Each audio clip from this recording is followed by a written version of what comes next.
जो कि पहले लेखक हुआ करते थे, अब वो निर्देशक हैं इस फिल्म में। समंदर का किनारा, चांदनी रात, गांव का वो माहौल, पहाड़ों के बीच के गांव मसाला डालने का काम कर दी हैं। बहुत बेहतरीन अदाकारी के साथ आई हैं। देवरा पार्ट 1, ये शब्द जैसे ही आप लोग सुनेंगे तो भोजपुरी पट्टी के लोग तो बहुत सारे ये समझ जाएंगे कि ये कोई भोजपुरी फिल्म है। अगर नहीं है तो बना डालते हैं। देवरा, भसुरा, ससुरा, इस तरह की फिल्में भोजपुरी में आम हैं क्योंकि ये रिश्तों के नाम हैं। लेकिन यहाँ पर देवरा एक शख्स का नाम है, एक व्यक्ति का नाम है जो कि एक बहुत बड़ा सेना नायक बनता है, अपने गांव के और अपने अगल बगल के गांवों का एक जननायक। लेकिन पहले ऐसा नहीं रहता है, वो एक समुद्री लुटेरा के तौर पे कार्य करता है। जल्दी उसे एहसास होता है कि वो जो कर रहा है उससे लोगों के जान माल का कितना खतरा बढ़ गया है। वो एक तरह की स्मगलिंग करता है।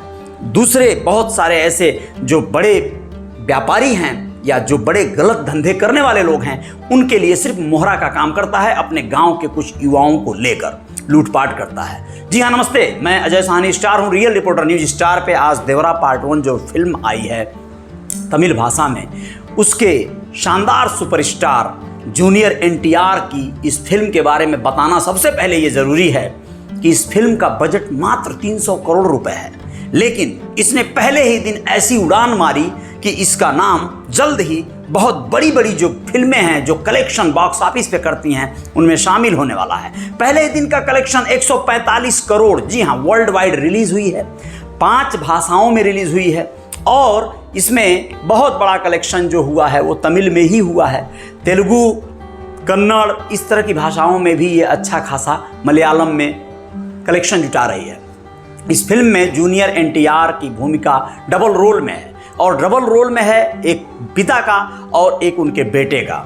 जी हाँ, देवरा उन्हीं का नाम रखा गया है और उनके बेटे का वर्धा भी कह सकते हैं। लेकिन इसमें भैरा एक किरदार है जिसको सैफ अली खान निभा रहे हैं। खैर, उतना मजबूत और ताकतवर वो किरदार नज़र नहीं आता है एनटीआर जूनियर के सामने। लेकिन इसमें आप लोगों को बताना ज़रूरी है कि कोराटाला शिवा, जो कि पहले लेखक हुआ करते थे, अब वो निर्देशक हैं इस फिल्म में। उन्होंने बाहुबली की छवि बनाने में कोई कोर कसर नहीं छोड़ी है। बाकायदा 2 साल बाद बड़े रुपहले पर्दे पर रिटर्न हुए हैं जूनियर एनटीआर। RRR उनकी फिल्म थी लास्ट वाली, उसको भी आप लोगों ने देखा था, सराहा था। लेकिन उसका रिकॉर्ड लगता है ये फिल्म तोड़ देगी। लेकिन कुछ तो खटकती है कहानी में, डायलॉग में कुछ कमी नज़र आती है। इन सब के बावजूद जो बैकड्रॉप लिया गया है इस फिल्म का वो बड़ा शानदार है। समंदर का किनारा, चांदनी रात, गांव का वो माहौल, पहाड़ों के बीच के गांव, ये सारी चीज़ें उसमें दिखाई गई हैं। पर्दे पर एक बार दर्शक अपनी नज़रें टिकाए रखता है, वो सोचता है कि अगली बार क्या होने वाला है। इस बात इस पसोपेश में लगे रहना स्वाभाविक हो गया है। आप लोगों को बताना ज़रूरी है कि बस ये बातें, ये शुरुआत इस फिल्म की जो भी कहानी है उस कहानी को आप बेहतरीन तरीके से अगर कहीं कुछ कमी पाएँ, लेकिन ये जान लीजिए कि इस कहानी, इस संवाद में, इस फिल्म में जानवी कपूर भी मसाला डालने का काम कर दी हैं। बहुत बेहतरीन अदाकारी के साथ आई हैं। देवरा के जो पुत्र वरा हैं उसकी प्रेमिका बनी हैं।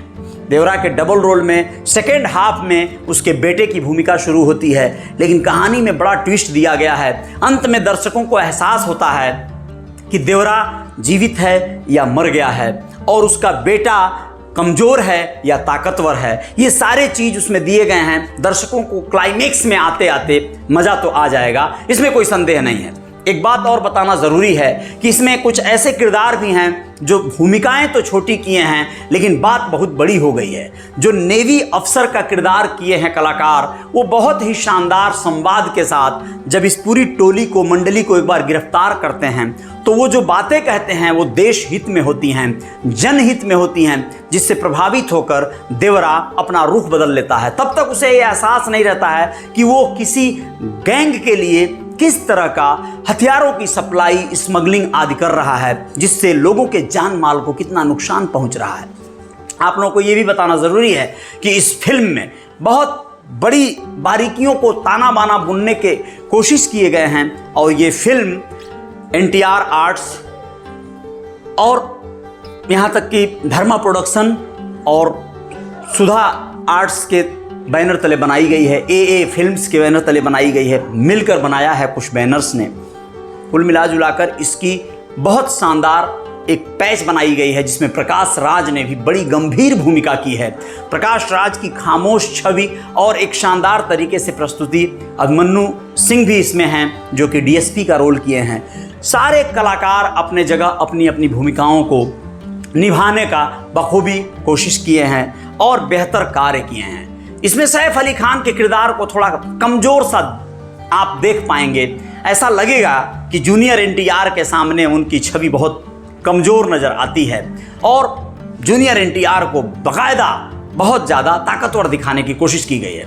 4 गांव जो हैं, लाल समंदर एक पूरे पानी या समंदर उस क्षेत्र को कहा जाता है। पहाड़ों पे बसे 4 गांवों में स्पर्धा होती है, शस्त्र पूजा होती है। वह लोग शस्त्र यानी कि ऐसे शस्त्र जो कि उनके पूर्वजों के द्वारा इस्तेमाल किया जाता था, ऐसे शस्त्रों का इस्तेमाल करते हैं और उन्हीं शस्त्रों को पूजते हैं। कुल मिलाजुलाकर यहाँ की महिलाएं अपने अपने पतियों का, अपने परिजनों का सम्मान भी करती हैं। देवरा अपने बेटे को बिना कहानी सुनाए सोता नहीं है, उसकी माँ उसको देखे बगैर नहीं सोती हैं। ये सारी चीज़ें इसमें एक अच्छा खासा तरीके से बुनी गई हैं। देवरा फिल्म में उनके बेटे के किरदार के रूप में एनटीआर जूनियर को ही फिर से लिया गया है। बचपन के किरदार को जो भी बच्चे ने किया बहुत बेहतर तरीके से निभाया है इन बच्चों ने, लेकिन कहानी कहीं कहीं कमज़ोर भी नज़र आती है। फिर भी चूँकि जूनियर एनटीआर हैं तो इसमें जाहिर सी बात है कलेक्शन जुटाने की संभावनाएं बहुत बढ़ गई हैं और एक बड़ी कोशिश की गई है। देवरा फिल्म को आप देख सकते हैं जो पार्ट 1 है, पार्ट 2 आने की भी तैयारी में है। चूँकि हिंदी पट्टी में ये फिल्म डबिंग में आई है, हिंदी डबिंग में, तो उसमें दर्शक कितना क्या ढूंढ पाएंगे, कुछ कमियां भी ढूंढेंगे। आप क्या ढूंढेंगे जाकर सिनेमा में देख सकते हैं, आपको अच्छा लगेगा शायद। जय जयकार जारी रहेगी। रियल रिपोर्टर न्यूज़ स्टार पे बने रहिएगा, आएंगे कुछ और खबरों के साथ।